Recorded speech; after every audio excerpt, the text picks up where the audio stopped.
Welcome back. Well, the BBC edited a Donald Trump speech made outside the Capitol in a way which appears to make him encourage the January 6th Capitol riots. Now, that's what a whistleblowing memo that's been seen by The Telegraph in the UK says. Have a look at their video. We'll sue them for anywhere between $1 billion and $5 billion. And this is just another reason why you have people like me and other YouTubers speaking on news and politics on the internet. Because personally, and I'm speaking just for myself, I'm not on here looking up videos for news segments for the Republicans, the Democrats, or anybody, clipping them in ways where I'm misconstruing what they're actually intending to say to get a point across.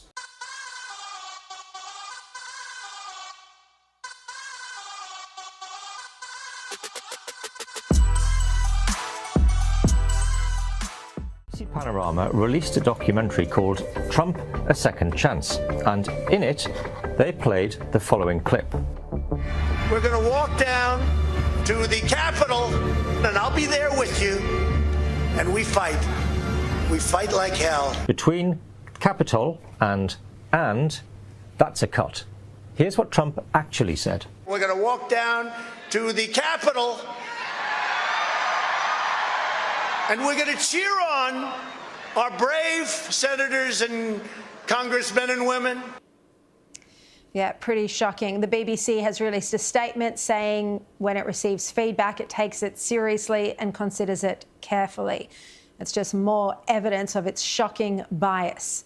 Joining me now for more on this is the Nightly's chief writer, Aaron Patrick. Aaron, this is just the latest example of the BBC bias, but pretty terrible to think that they edited Trump's speech in this inflammatory way. Well, what I think is particularly poor about this example is that the BBC holds itself out as a paragon of journalistic ethics and principles. And the Panorama program, which this is from, is the BBC's equivalent of Four Corners. So it is in theory meant to have the very highest standards of investigative journalism.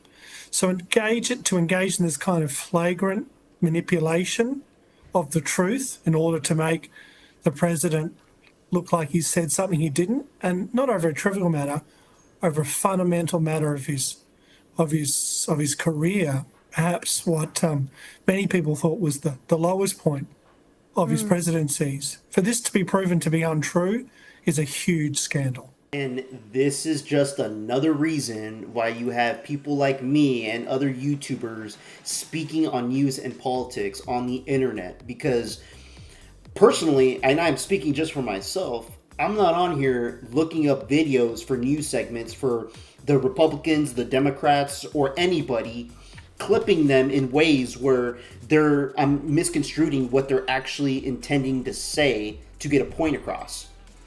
I find out the material of what they said, what's coming out of their mouth, play the full clip, hear the intentions, hear other clips that they've said, having multiple interviews of being asked the same types of questions and hearing their answers to make sure they align with their previous answers from other, interviewers. But when you have somebody like the BBC get caught on, falsifying a video, clipping it in a way where it's making it seem like Donald Trump encouraged January 6th, this helps these people out here that really believed that the cause of January 6th was because of Donald Trump, which is completely false and been debunked many times. But you still have these people out here that are, missing parts of their brain to not comprehend the truth that came out already is just the truth. And they're not willing to accept it because of their internal hatred of this one man, which is crazy talk. Crazy, crazy, crazy. It is indeed, and the BBC is under massive pressure from it, particularly in the UK. And for anyone who doesn't know, the BBC is their taxpayer-funded broadcaster. Our ABC is similarly biased and has had its own problems with adding extra gunshots to its report on Heston Russell that he eventually was able to expose and win in a defamation case in court. See? Now, President Trump is also making waves across the Atlantic. The president says he plans to sue the BBC over how his January 6th speech was edited by one of the British broadcaster's flagship programs. CBS's Haley Ott of our London bureau has the very latest on the legal action. Good evening. It's dominating headlines here in Britain. President Trump threatening to take legal action against the BBC. The president at the center of a new media controversy, this time with Britain's public broadcaster. We'll sue them for anywhere between $1 billion and $5 billion. The issue, a documentary that aired in Britain but not the United States last year.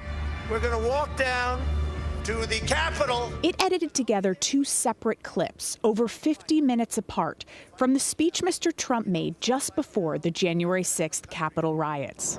They cheated. They changed the words coming out of my mouth. And turmoil at the BBC. Last week, the president threatened to sue the BBC for $1 billion unless he received an apology and compensation. And the BBC did apologize, but in a statement it said, quote, "We strongly disagree there's a basis for a defamation claim." Mark Stevens is an international media lawyer. I think it's possible for President Trump to bring a case in the US, but again, it's got a number of legal impediments and tripwires. $1 billion is a lot of money. Would anything like that ever come to pass? It's inconceivable that even if a jury in America found a verdict in favor of the president, $1 billion, it would never be enforced in this country. The president said he'd call British Prime Minister Keir Starmer this weekend, Jerika, but he's expected to file the lawsuit next week. In my opinion, I believe Trump should be suing these companies. I mean, he's already been doing quite a few here in America that are slandering his name and not providing the truth to the American people, and he's winning his cases. And the people that are against Trump, you should be realizing he's winning these cases, which means, you know, the courts have found him to be, he's telling the truth. He is fighting through the legal process. President Trump isn't using a military force to take out his opponents or do something illegal to eliminate these people that are slandering him. Let me know what you guys think about this in the comments below. Do you think, you know, $1 billion is a justifiable amount to plead your case? Let me know what you think about that in the comments below. Like and subscribe. I would appreciate it. Till next time, peace out, everybody. This one's for Charlie.